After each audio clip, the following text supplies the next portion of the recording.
Chapter 1 lecture number 15 start કરીએ। આપણે વિધેયોના સંયોજનની થિયરીનો અભ્યાસ કર્યો। હવે સંયોજન ઉપરના દાખલા જોઈએ છે। એમાં આ જે કોષ્ટકનો આપણે અભ્યાસ કર્યો તો બરાબર, એકવાર તમને ફરી કહી દો ફટાફટ। એફ એ થી બીનું અને જી સી થી ડીનું વિધેય હોય તો એફ અને જી વચ્ચેના 4 સંયોજનો પોસિબલ છે। તો એ ક્યારે પોસિબલ બનની આ શરત છે, અને શક્ય બને તો એ ક્યાંથી ક્યાંનું બને। જેમ કે કોઈ પણ સંયોજન એફઓજીનું આપણે સંયોજનની વાત કરતા હોઈએ તો આ સંયોજન ક્યારે શક્ય બને તો શરત છે આરજી સબસેટ ડીએફ, એટલે પાછળનું જે વિધેય છે એનો વિસ્તાર, અહીંયા જે વિધેય છે એફ એના પ્રદેશનો અવગુણ થાય તો જ આ સંયોજન શક્ય બને। અને સંયોજન શક્ય બનશે તો ક્યાંથી ક્યાંનું? પહેલું એપ્લિકેશન કોનું થવાનું હોય? અહીંયા પહેલું એપ્લિકેશન થાય, પહેલું એપ્લાય થાય વિધેય જી। તો જે વિધેય અહીંયા પહેલું હોય ને એનો પ્રદેશ અહીંયા પ્રદેશ બની જાય, એટલે જીનો પ્રદેશ સી છે, અહીંયા પ્રદેશ બની ગયો, અને છેલ્લે કોણ એપ્લાય થવાનો? એફ। એટલે ફાઇનલ આન્સર આપણને એફ આપે છે। એટલે જે વિધેય આન્સર આપે બરાબર, જવાબ એના સપ્રદેશમાં હોય, એટલે એફનો સપ્રદેશ બી એ અહીંયા સપ્રદેશ બને છે। આ પ્રમાણે 4 સંયોજનમાં જોવાનું થાય। જીઓ એફ વ્યાખ્યાયિત થવું હોય તો એફનો વિસ્તાર એ જીના પ્રદેશનો અવગુણ થાય। તો જીઓ એફ ક્યાંથી? એફના પ્રદેશ એથી જીના સપ્રદેશ ડી પરનો વિધેય થાય બરાબર। આ પ્રમાણે એફઓએફ અને જીઓજીની વાત આપણે કરી છે।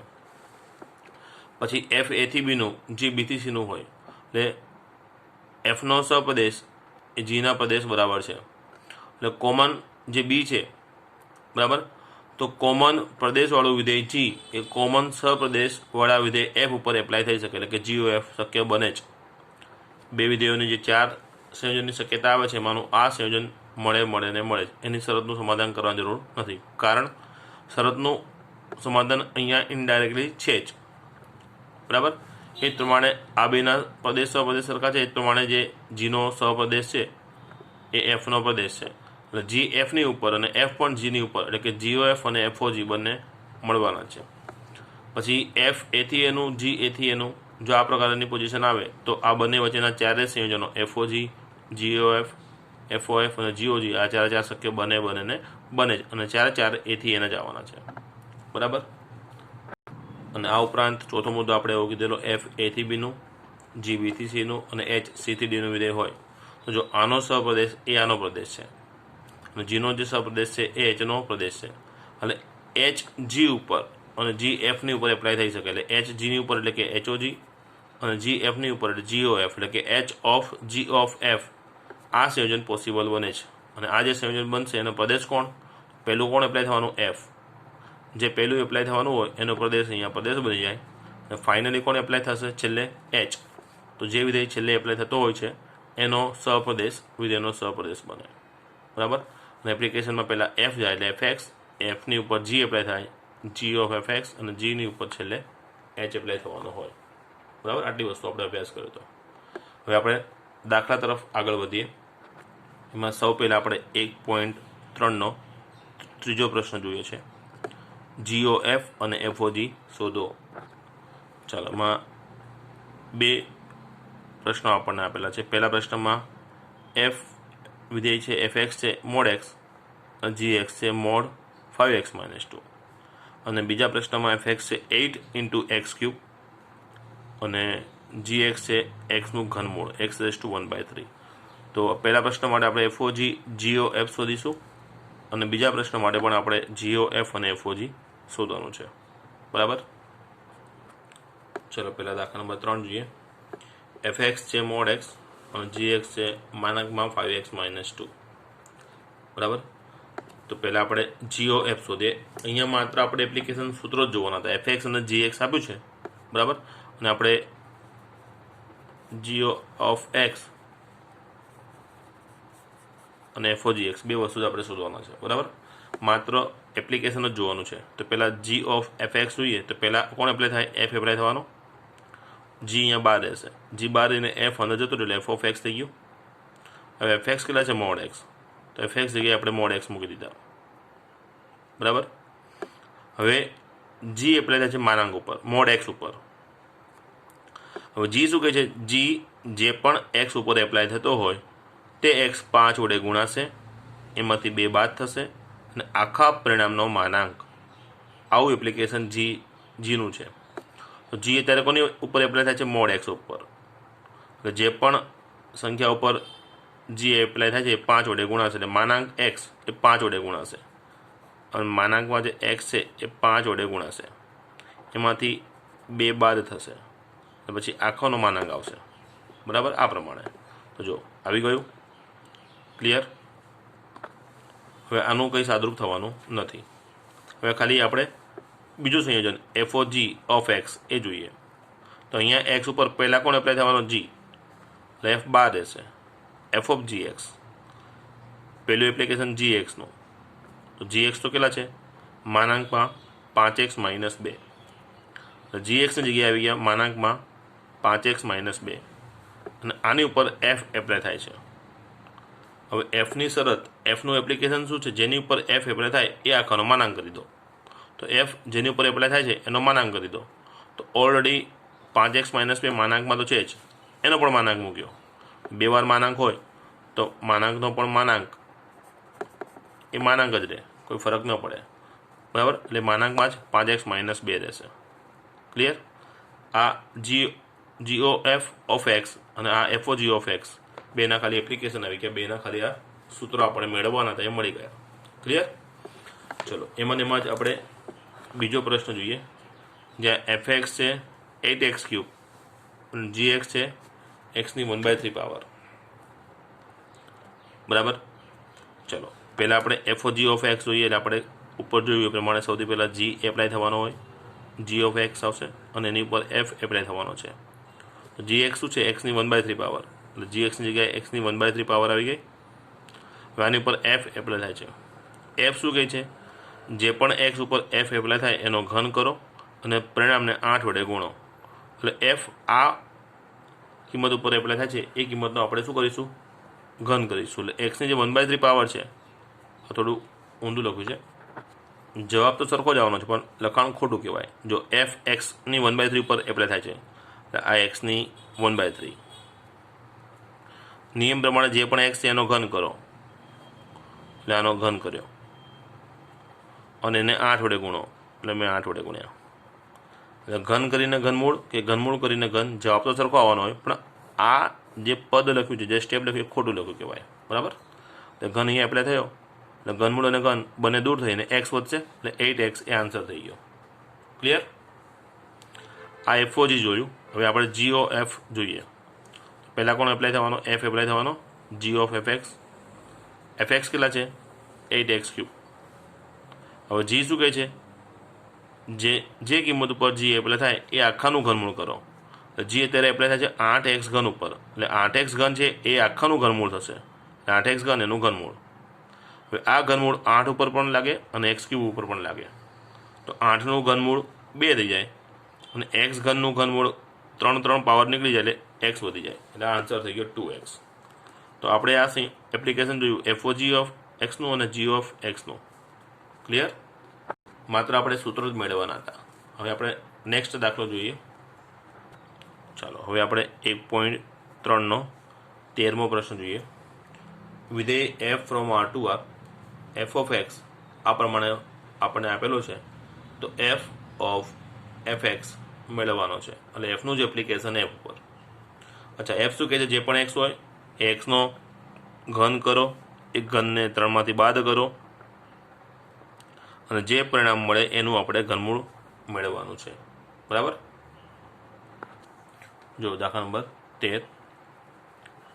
F from R to R F X છે 3 - x³ અને આખા બ્રેકેટનો 1/3 પાવર. તો એફ ઓફ એફ એક્સ આપણે મેળવવાનો છે. એફ એક્સ અંદર ગયો, એફ બાર છે. હવે આ એફ એક્સની કિંમત કેટલી છે? 3 - x³ એનો 1/3 પાવર. બરાબર, હવે આની ઉપર ફરી એફ આપણે એપ્લાય કરવાનો છે. હવે સમજો એફ શું કહે છે? જે પણ કિંમત એક્સ ઉપર એફ એપ્લાય થતો હોય એનો ઘન કરો. અત્યારે એફ કોની ઉપર એપ્લાય થાય છે? 3 - x³ એની 1/3 પાવર. ધ્યાન આપજો, એફ આ પરિણામ ઉપર એપ્લાય થાય છે. નિયમ પ્રમાણે એફ જેની ઉપર એપ્લાય થાય એનો પહેલાં ઘન કરો. આપણે અહીંયા એક્સ જોવાનો છે. એફ એક્સની ઉપર એપ્લાય થાય છે તો આપણે શું કર્યું? પહેલાં એક્સનો ઘન કર્યો. એફ અત્યારે આની ઉપર એપ્લાય થાય છે તો આપણે પહેલાં આનો ઘન કરીશું. જેની ઉપર એપ્લાય થાય છે એનો ઘન. એ પરિણામને પછી 3માંથી બાદ કરવાનું. એટલે એને બાદ કરીશું 3માંથી અને પછી જે પરિણામ બન્યું એનો 1/3 પાવર આપણે લેવાનો છે આ પ્રમાણે. ખ્યાલ આવી ગયો? તો જુઓ એ જ સ્ટેપ અહીંયા લખ્યું છે 3 માઇનસ બ્રેકેટમાં 3 માઇનસ એક્સ ક્યુબ એનો 1/3 પાવર, એનો પાવર 3 અને 1/3 પાવર. અહીંયા તમે જુઓ ને તો 1, 2, 3 અને 4 4 ઘાત સળંગ છે એકબીજા ઉપર. આ 1, આ 2, આ 3 અને 4 સળંગ. આ 1, 2, 3 અને 4. સૌથી પહેલું સાદરૂપ કયા બે ક્રમાંક થશે? પહેલા બેનું 1, 2નું થશે કે પછી 2, 3નું સાદરૂપ થશે કે પછી 3, 4નું? ચાલો વિચારો તો. તમારે અહીંયા જોવાનું, બરાબર? આ સિમ્પલ ખબર પડે એટલા માટે એ જ વસ્તુ મેં અહીંયા બાજુમાં લખેલી છે. જો તમે વિચારો પહેલાં 1 અને 2નું, એટલે કે આ બેનું એપ્લિકેશન થાય તો ન થઈ શકે, કારણ કે 1/3 પાવર જેની ઉપર એપ્લાય છે એ 2 પદ છે, a ઓછા b પ્રકારે, એટલે આખાનો પાવર છે, એટલે આ 1/3 માત્ર 3 ઉપર એપ્લાય થઈ શકે નહીં. પછી હું વિચારું 3 અને 4, આ બેનું હું સાદું વિચારું ડાયરેક્ટ, તો પણ આ 1/3 એ ડાયરેક્ટ આ 3 ઉપર એપ્લાય થઈ શકે નહીં. કેમ કે 1/3 કયા બ્રેકેટ ઉપર છે? આ ચોરસ બ્રેકેટ ઉપર છે, એની અંદર 2 પદ છે, આ 1 અને 2, એટલે 1/3 પાવર આ બંને ઉપર એપ્લાય થઈ શકે, ડાયરેક્ટ આ એકની ઉપર એપ્લાય થઈ શકે નહીં. એટલે સૌથી પહેલું સાદુરૂપ થશે 2 નંબર ને 3 નંબરનું. કેમ કે 2 નંબરની પાવર અને 3 નંબરની પાવર બંને પાવર આ એક જ બ્રેકેટની ઉપર છે. 3 માઇનસ એક્સ ક્યુબ છે ને એનો પણ પાવર 1/3 છે અને આ 3 પાવર એનો પણ છે, એટલે આ 3 અને 1/3 એકબીજા ઉપર પહેલાં એપ્લાય થાય એટલે બંને કેન્સલ થઈ જશે, બરાબર? એટલે 1 થઈ જાય આ પાવર, એટલે 3 માઇનસ એક્સ ક્યુબ. જો આ 3, આ માઇનસ, આ કર્લી બ્રેકેટ છગડીયો કૌંસ, 3 માઇનસ એક્સ ઘન ક્યાં રહ્યા? આની ઉપર એપ્લાય થઈ બંને નીકળી ગયા અને પાછળનો 1/3 પાવર અહીંયા વધે. ખ્યાલ આવી ગયો? હવે આ 1/3 પાવર આ ચોરસ બ્રેકેટનો છે, એટલે સૌથી પહેલાં અંદરના બંને બ્રેકેટ હું ઓપન કરી દઉં છું. આ 3 આ રહ્યો, માઇનસ અહીંયા એપ્લાય થાય એટલે આ 3 માઇનસ થાય, minus minus plus x cube થઈ ગયા, બરાબર? હવે +3 - 3 ગયા, આ એક્સ ઘન છે એનું ઘનમૂળ વધે, પાવર 3 અને 1/3 પાવર બંને દૂર થઈને છેલ્લે એક્સ વધે, એટલે f ઓફ fx બરાબર એક્સ. એટલે પ્રશ્નમાં MCQ સ્વરૂપ હતું, એટલે સાચો વિકલ્પ આપણે જોઈએ તો સાચો વિકલ્પ છે આપણો C, જેનો આન્સર થઈ ગયો એક્સ, બરાબર? ચલો નેક્સ્ટ જોઈએ પ્રશ્ન. હમણાં જે આપણે f ઓફ fx શોધ્યું એના જેવું જ સાદરૂપ છે. સ્વાધ્યાય 1નો ત્રીજો પ્રશ્ન આપણે જોયો છે. f r થી r નું વિધેય છે, fx છે x² - 3x + 2 આ પ્રમાણે વ્યાખ્યાયિત હોય તો f ઓફ fx શોધો, બરાબર? એટલે અહીંયા f શું કહે છે? જે પણ x હોય એનો વર્ગ કરવાનો, પછી એના વર્ગમાંથી 3x બાદ કરવાના અને જે પરિણામ મળે એમાં 2 ઉમેરો. આવી શરત છે fની, બરાબર? જેના માટે આપણે f ઓફ fx શોધવાનું છે. ચાલો દાખલા number 3, f from r to r, f of x બરાબર x² - 3x + 2 છે. આપણે f ઓફ fx શોધવાનું છે, બરાબર? ચલો પહેલાં f ઓફ fx પહેલાં કોણ લખાય? અંદરનો બ્રેકેટ fx લખાય. fx કેટલા છે? x² - 3x + 2, બરાબર? હવે આ બ્રેકેટ ઉપર f એપ્લાય થાય છે. f શું કહે છે? જે અંદર કિંમત છે એનો વર્ગ કરો, પછી એને 3 વડે ગુણીને બાદ કરો અને 2 ઉમેરો. એટલે આ x જગ્યાએ આપણે આખો બ્રેકેટ સમજવાનો, બરાબર? ધ્યાન આપજો. f અત્યારે કોની એપ્લાય થાય છે? આ બ્રેકેટ ઉપર. તો જે પણ બ્રેકેટ ઉપર f એપ્લાય થાય છે એ બ્રેકેટનો વર્ગ -3 ગુણ્યા બ્રેકેટ અને +2. આ રીતે આને સમજાય. તો જો આવી ગયો બ્રેકેટ એટલે આનો વર્ગ -3 જોડે કૌંસ અને +2, જે અહીંયા રકમ છે એની જ અહીંયા મુકાઈ ગઈ. ક્લિયર? હવે અહીંયા a - b + c નો વર્ગ, એટલે a + b + c નો વર્ગ, a² + b² + c² + 2 × ab + 2 × bc + 2 × ca આ પ્રમાણે આનું વિસ્તરણ થાય. તો જો આનું વિસ્તરણ કરીએ છીએ, a² એટલે આનો વર્ગ, b² એટલે 3x નો વર્ગ 9x વર્ગ, c² એટલે 2 નો વર્ગ 4, પછી આ બંનેનો ગુણાકાર ગુણ્યા 2, એટલે આ બંનેનો ગુણાકાર કેટલો થાય? 3 અને x³ -3x³ થાય, એને 2 વડે ગુણીશ એટલે -6x³ મળે. ક્લિયર? પછી આ બંને પદનો ગુણાકાર ગુણ્યા 2, આ બેનો ગુણાકાર થાય -6x, એને 2 વડે ગુણીશ એટલે -12x. પછી a અને c નો ગુણાકાર, આ બેનો ગુણાકાર થાય 2x², એને 2 વડે ગુણીશ એટલે 4x². સમજાઈ ગયું? આ -3 અહીંયા ગુણાય એટલે -3x², અહીંયા ગુણાય એટલે +9x, અહીંયા ગુણાય એટલે -6. અને છેલ્લે +2 તો છે જ. ક્લિયર? ખાલી સજાતીય પદનો સરવાળો બાદબાકી જે થતું હોય આપણે કરવાનું થાય. એટલે 4 ઘાતવાળું પદ એક જ છે એટલે આવી ગયું. 3 ઘાતમાં પણ એક જ છે, -6x³ એ પણ આવી ગયું. 2 ઘાતમાં આપણે જોઈએ તો 9 ને +4 13, એમાંથી 3 જાય એટલે 10x² થઈ ગયો. x વાળા પદ જોઈએ તો -12x + 9x એટલે -12 + 9 તો -3x વધે. અને અચળ પદ જોઈએ 4 + 2 6 + 6 -6 નીકળી ગયા એટલે અચળ પદ કંઈ વધતું નથી. એટલે આપણો ફાઇનલ આન્સર આ થઈ ગયો x⁴ - 6x³ + 10x² - 3x. Clear? Next જોઈએ પ્રશ્ન. ચલો નેક્સ્ટ પ્રશ્ન 1.3નો આપણે પહેલો જોઈએ છે. વિધેય f પ્રદેશ છે 1 3 4 અને સપ્રદેશ છે 1 2 5. પછી વિધેય g જે 1 2 5 પરથી 1 3 પરનો વિધેય છે. તમે અહીંયા ધ્યાન આપજો કે fનો જે સપ્રદેશ છે એ જ gનો પ્રદેશ છે. તો કોમન પ્રદેશવાળું વિધેય g કોમન સપ્રદેશવાળા વિધેય f ઉપર એપ્લાય થઈ શકે. એટલે GOF અહીંયા વગર શરતનું સમાધાન કર્યા વગર જ મળી શકે. શરતનું સમાધાન કર્યા વગર પણ આપણે કહી શકીએ કે GOF અહીંયા શક્ય બને ને બને જ. કેમ? તો ઇનડાયરેક્ટલી શરતનું સમાધાન થાય જ છે. બરાબર? પછી એફની યાદી આપે છે. એફમાં એક ક્રમિક જોડ છે 1 2 3 5 4 1. જીમાં ક્રમિક જોડ છે 1 3 2 3 અને 5 1. તો આ પ્રમાણે વ્યાખ્યાયિત હોય તો આપણે GOF શોધવાનો છે.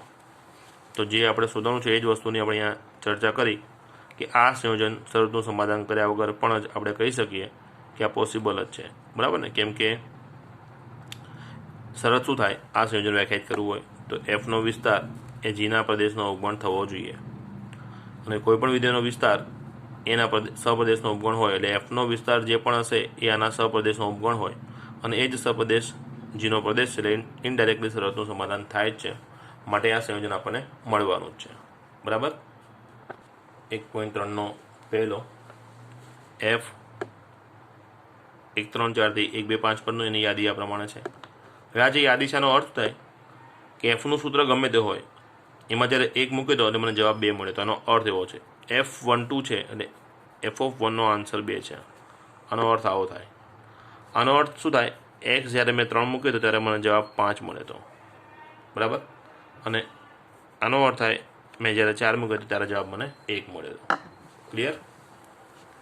પછી જીની વાત કરું. જી 1 2 5 થી 1 3 પરનો વિધેય છે અને જીની યાદી આ પ્રમાણે છે. તો જીમાં પણ અર્થ એવો છે કે જીમાં મેં x જગ્યાએ જ્યારે 1 મૂક્યો હશે તો જીમાં 1 ઉપર એપ્લિકેશન આન્સર મને 3 આપે છે. જી જ્યારે 2 ઉપર એપ્લાય થાય છે ત્યારે પણ જવાબ 3 આપે છે. અને જી જ્યારે 5 ઉપર એપ્લાય થાય છે ત્યારે આન્સર 1 આપે છે. બરાબર? આ પ્રકારે. તો આપણે જે સંયોજન GOF શોધવાનું છે બરાબર એની શરત આપણે વિચારીએ તો એફનો વિસ્તાર એ જીના પ્રદેશનો અવગુણ થવો જોઈએ. તો એફનો વિસ્તાર એટલે જવાબોનો ગણ. તો એફમાં જવાબો કયા છે? 2 5 અને 1. એટલે 1 2 5 આ એફનો વિસ્તાર છે. હવે એફનો વિસ્તાર RF એ 1 2 5 છે અને એ જ 1 2 5 જીનો પ્રદેશ છે. તો શરત પ્રમાણે એફનો વિસ્તાર એ જીના પ્રદેશનો અવગુણ થવો જોઈએ.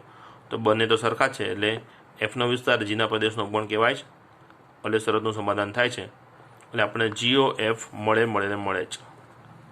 GOF મળશે તેનો પ્રદેશ અને સપ્રદેશ આપણે નક્કી કરવો પડશે. તો જે પેલું વિધેય f એપ્લાય થવાનો છે એનો પ્રદેશ અહીંયા પ્રદેશ બની જાય. પહેલું એપ્લાય f થાય છે તો એફનો પ્રદેશ 1 3 4 અહીંયા પ્રદેશ બની જશે.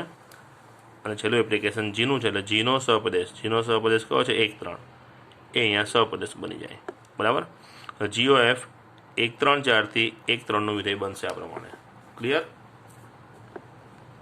ચલો તો આપણે એનું સૂત્ર યાદી જોઈએ. તો કોઈ પણ વિધેય એપ્લાય ક્યાં થઈ શકે? તેના પ્રદેશ ઉપર. GOF એપ્લાય ક્યાં થઈ શકશે? 1 3 4 ઉપર વારાફરતી. જેમ એફમાં મને યાદી આપી છે, જીમાં યાદી આપી છે, તો જે મારે વિધેય GOF શોધવાનું છે એની પણ મારે યાદી શોધવાની થશે. તો એ યાદી શોધવા માટે GOFનું એપ્લિકેશન પહેલાં એના પ્રદેશના પહેલા ઘટક 1 ઉપર થાય. તો GOF 1 ઉપર એપ્લાય થશે. પહેલું કોણ જશે? એફનું એપ્લિકેશન 1 ઉપર, તો એફ ઓફ 1. તો આપણે અહીંયા જોયેલું જ છે, એફમાં 1નો જવાબ 2 છે, જે આપણે અહીંયા લખેલું છે કે એફ ઓફ 1 કેટલા લેવાના છે? 2. એફ ઓફ 1 જગ્યાએ 2 આવી ગયા. હવે છે જી ઓફ 2, તો જી ઓફ 2 કેટલા છે? 3. એટલે 2 ઉપર જી એપ્લાય થાય તો આન્સર 3 આવી ગયો. ચાલો પછી એ જ પ્રમાણે જીઓ એફનું એપ્લિકેશન બીજા ઘટક 3 ઉપર, અને 3ની ઉપર એફ એપ્લાય થવાનો, એફ ઓફ 3. એફ ઓફ 3 કેટલા આપણી પાસે? એફ ઓફ 3 5 છે, એટલે આની જગ્યાએ 5 આવી ગયા. જી ઓફ 5, 5 ઉપર જી એપ્લાય થવાનો હોય, તો જીમાં 5નો જવાબ 1 છે, તો જી ઓફ 5 1 થઈ ગયું. ક્લિયર? હવે જી ઓફ એપ્લાય થશે 4 ઉપર. 4 ઉપર પહેલાં કોણ જશે? F4 કેટલા છે આપણી પાસે? આ રહ્યા 1. F4 છે 1, અને F4નો આન્સર 1 આવી ગયો. હવે જી ઓફ 1, જી ઓફ 1 પણ કેટલા છે? 3, તો આન્સર આવી ગયો 3. તો જીઓ એફની યાદી, જીઓ એફમાં 1નો જવાબ 3 છે, એટલે 1 3.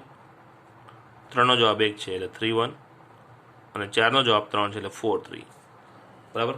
જેમ એફનો પ્રદેશ સહપ્રદેશ અને યાદી હતી, જીનો પ્રદેશ સહપ્રદેશ અને યાદી હતી, એ જ પ્રમાણે આપણે જીઓ એફ માટે પ્રદેશ સહપ્રદેશ અને એની યાદી મેળવી લીધી. ક્લિયર? નેક્સ્ટ જોઈએ પ્રશ્ન.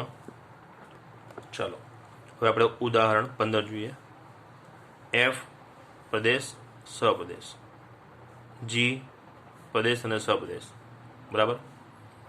એફના પ્રદેશના 4 ઘટકો 2 3 4 5, એટલે 2નો જવાબ 3, 3નો જવાબ 4, 4નો 5, અને 5નો પણ 5 જ છે. આ એફની યાદી ઇનડાયરેક્ટલી આવી, એફના એપ્લિકેશન આપ્યા. પછી જીના 4 ઘટકો છે પ્રદેશના, એ 4 ઘટકો ઉપરનું એપ્લિકેશન અહીંયા આપ્યું છે. 3નો અને 4નો જવાબ જીમાં 7 છે, અને 5 અને 9નો જવાબ 11 છે. બરાબર? તો આપણે સંયોજન જીઓ એફ શોધવાનું છે, જે પ્રમાણે હમણાં આપણે દાખલા નંબર 61 એના જેવી વસ્તુ છે અહીંયા. બરાબર? ઉદાહરણ 15 પહેલા ચેપ્ટરનું. એફ 2 3 4 5 થી 3 4 5 9 પરનું છે, અને એની યાદી અહીંયા મેં ડાયરેક્ટ લખેલી છે. રકમમાં આપણને શું આપેલું છે કે 2નો જવાબ 3, 3નો જવાબ 4, 4નો જવાબ 5, અને એ જ જવાબ 5નો પણ છે. આવું રકમમાં આપણને આપેલું છે. 2 3, 3 4, 4નો જવાબ 5 એટલે 4 5, અને 5નો જવાબ પણ 5 એટલે 5 5. આ યાદી આપણે આ પ્રમાણે લખી છે. પછી જી 3 4 5 9 થી 7 11 15 પરનું છે, અને એમાં પણ યાદી આ પ્રમાણે લખી છે. 3 અને 4 બંનેના જવાબ 7 છે. સોરી, જીમાં 3નો જવાબ અને જીમાં 4નો જવાબ 7 કીધો છે, અને એ પ્રમાણે જીમાં 5 અને જીમાં 9, એ બેના જવાબ આપણને 11 આપેલા છે, જે વસ્તુ અહીંયા આપણે લખી છે. બરાબર છે? તો કયું સંયોજન આપણે શોધવાનું કીધું છે? અહીંયા રકમમાં જુઓ તો જીઓ એફ આપણને કીધા છે, તો જી ઓફ શક્ય બનવાનો જ છે. કેમ કે પાછળનો વિધેય એફ, એનો જે સહપ્રદેશ છે એ જ સહપ્રદેશ અહીંયા જીનો પ્રદેશ છે. જુઓ, એટલે પ્રદેશવાળું વિધેય જી એ સહપ્રદેશવાળા વિધેય એફ ઉપર એપ્લાય થઈ શકે, એટલે કે જીઓ એફ આપણને મળે છે. અને ક્યાંથી ક્યાંનું? તો પહેલાં કોણ એપ્લાય થવાનું? એફ. જે વિધેય પહેલાં એપ્લાય થવાનો હોય એનો પ્રદેશ અહીંયા પ્રદેશ બને. એના ઘટકો કયા છે? 2 3 4 5, તો 2 3 4 5. ખાલી ક્રમ બદલાયો છે, કોઈ ફરક નથી, એનો જ ગણ લખ્યો કહેવાય. અને સહપ્રદેશ કોનો બને? તો છેલ્લું એપ્લિકેશન કોનું થવાનું? જીનું. તો જે જીનો સહપ્રદેશ છે 7 11 15, એ જ અહીંયા સહપ્રદેશ બને. એટલે જીઓ એફ એ 2 3 4 5 પરથી 7 11 15 પરનું થાય. બરાબર? તો જે પ્રમાણે આ 4 જવાબો હતા, એટલે કે એફની યાદી અને જીની યાદી હતી, એ જ પ્રમાણે આપણે જીઓ એફની યાદી મેળવીએ તો જીઓ એફ પહેલાં કોની ઉપર એપ્લાય થાય? એના પ્રદેશના ઘટકો ઉપર. તો પહેલું એપ્લિકેશન આપણે 2 ઉપર બતાવીએ છીએ, એટલે 2ની ઉપર એફ એપ્લાય થવાનો, એટલે એફ ઓફ 2. એફ ઓફ 2 આપણી પાસે છે 3, એફ ઓફ 2 જગ્યાએ 3 મૂકી દીધા.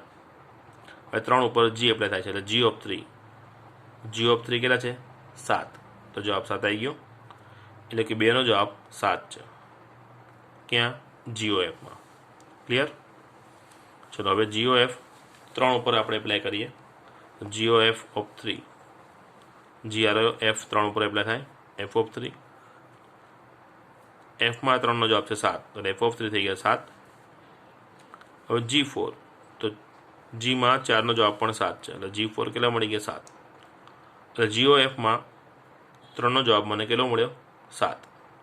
ક્લિયર? હવે ત્રીજા ઘટક 4 ઉપર GOF એપ્લાય થશે. GOF ઓફ 4 તો પહેલાં 4ની ઉપર એપ્લાય થવાનો, G ઓફ F4. Fમાં 4નો જવાબ 5 છે, એટલે F4 થઈ ગયા 5. 5 ઉપર Gનું એપ્લિકેશન G5. G5 કેટલા છે? 11. 5નો જવાબ Gમાં કેટલો છે? 11, એટલે જવાબ 11 આવી ગયો. તો સંયોજન GOFમાં 4નો જવાબ કયો થયો? 11. ક્લિયર? ત્યારબાદ GOFનું એપ્લિકેશન 5 ઉપર, GOF ઓફ 5. F પહેલાં 5 ઉપર એપ્લાય થશે, એટલે F ઓફ 5. Fમાં 5નો જવાબ કેટલો આપેલો છે? 5 જ આપેલો છે, એટલે F5 થઈ ગયા 5. અને F5 ઉપર G એપ્લાય થાય છે, તો Gમાં 5નો જવાબ 11 છે, G5 કેટલા થઈ ગયા? 11. ક્લિયર? તો GOFમાં 5નો જવાબ 11 થઈ ગયો. તો GOF શું યાદી મળી? 2નો જવાબ 7, એટલે 2 7. 3નો જવાબ 7, 3 7. 4નો જવાબ 11, એટલે 4 11. અને 5નો જવાબ 11 છે, એટલે 5 11. તો GOFનો પ્રદેશ, સહપ્રદેશ અને યાદી આપણને અહીંયા પ્રમાણે મળે છે. ક્લિયર?